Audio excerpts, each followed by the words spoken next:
For centuries, the Byzantine Empire, the eastern half of the old Roman Empire, was the great Christian power of the Mediterranean. Its capital, Constantinople, was a fortress of faith and trade, and its Anatolian heartland, what we now call Turkey, was a vibrant mosaic of ancient Christian communities. But by the middle of the 11th century, the empire was in trouble. Political backstabbing, a decaying military, and a lack of strong leadership left its eastern border wide open. And rising from the steppes of Central Asia, a new power was on the move, the Seljuk Turks. They combined the lightning-fast tactics of steppe nomads with a fervent Islamic zeal, and they expanded west at an incredible speed. At first, they just raided Byzantine lands for treasure. But soon, those raids turned into full-blown military campaigns, probing the soft underbelly of the empire. The Byzantine emperor, Romanos IV Diogenes, knew he couldn't ignore this threat. In 1071, he gathered a huge, multi-ethnic army, maybe 40,000 to 70,000 men, and marched east to crush the Seljuk menace once and for all. The Seljuk Sultan, Alp Arslan, was a brilliant strategist. He learned of the emperor's advance and used a cunning retreat to lure the overconfident Byzantine army to a field near the town of Manzikert. On August 26, 1071, the two armies finally clashed. Alp Arslan's horse archers galloped around the heavy Byzantine infantry, faking retreats to draw them into deadly ambushes. The turning point came when Byzantine reserve forces, led by the rival Dukas family, failed to back up the emperor at a critical moment, a betrayal that sealed the empire's fate. The Byzantine army was shattered. Romanos IV himself was wounded, surrounded, and captured. It was a humiliation that had never been seen before. Manzikert wasn't just a military disaster.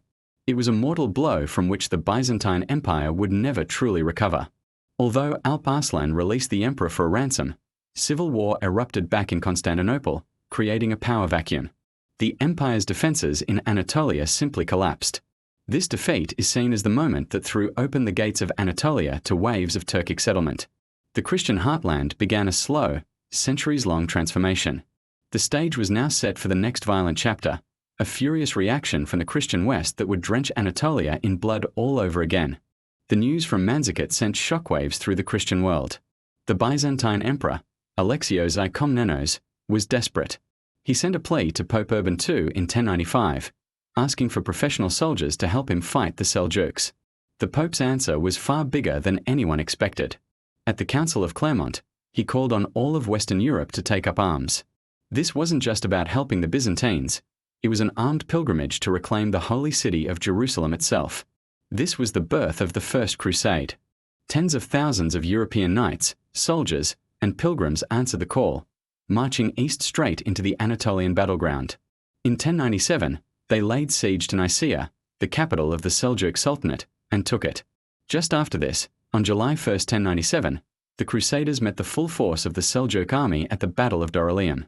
The Seljuk horse archers nearly overwhelmed the Crusaders, but the knights' discipline and the arrival of reinforcements won the day. The Seljuks were forced to retreat, and the path across Anatolia was now open. The Crusaders' march was brutal. Crossing the arid plateau in the summer heat cost them dearly, but they pushed on. They eventually captured the great city of Antioch and, in 1099, Jerusalem, a victory that ended in a horrific massacre of the city's inhabitants. The First Crusade had achieved its military goals, but it also dropped a new, foreign Christian power right into the middle of the region's already complex politics. Ultimately, though, the Crusader project in Anatolia was a failure. Later Crusades were far less successful, and often, they were a complete disaster. The most infamous of all was the Fourth Crusade. In 1204, thanks to political scheming and Venetian greed, the Crusader army didn't attack Muslims. It turned on the Christian city of Constantinople.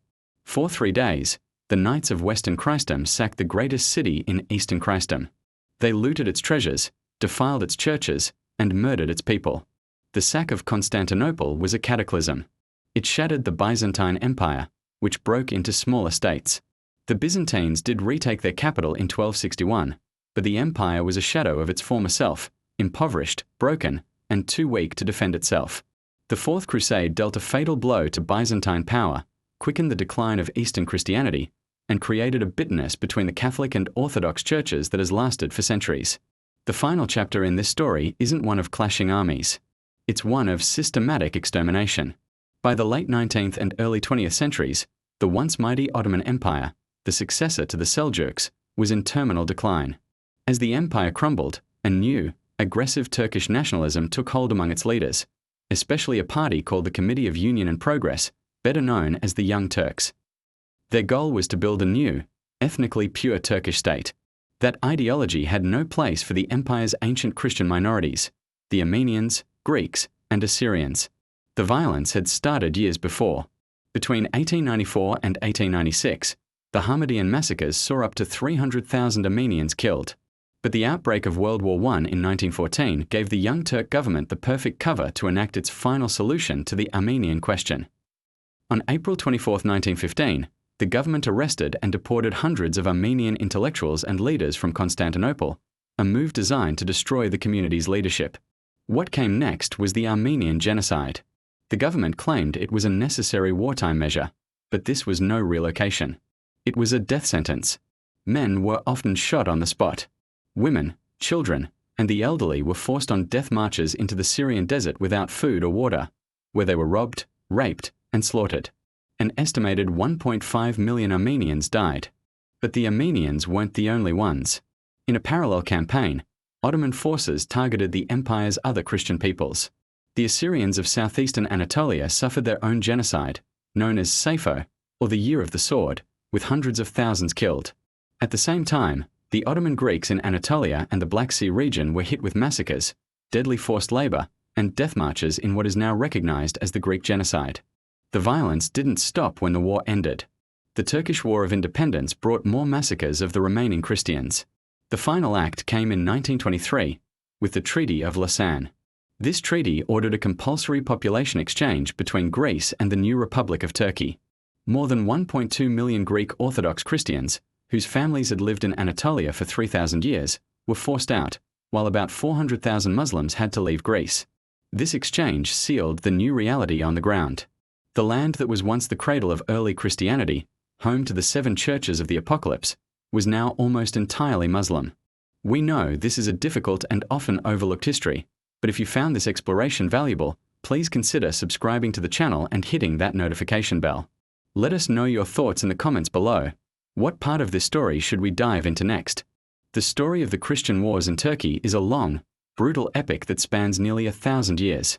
It began with one decisive battle at Manzikert that shattered the shield of Christendom in the east. It continued with the Crusades, a violent collision that saw Christians fighting Muslims, and then, shockingly, Christians fighting Christians, leaving the Byzantine Empire mortally wounded. The final, tragic act was the systematic destruction of the Ottoman Empire's Christian peoples. The Armenian, Greek, and Assyrian genocides of the early 20th century were the terrifying result of a nationalist ideology that wanted to erase thousands of years of history.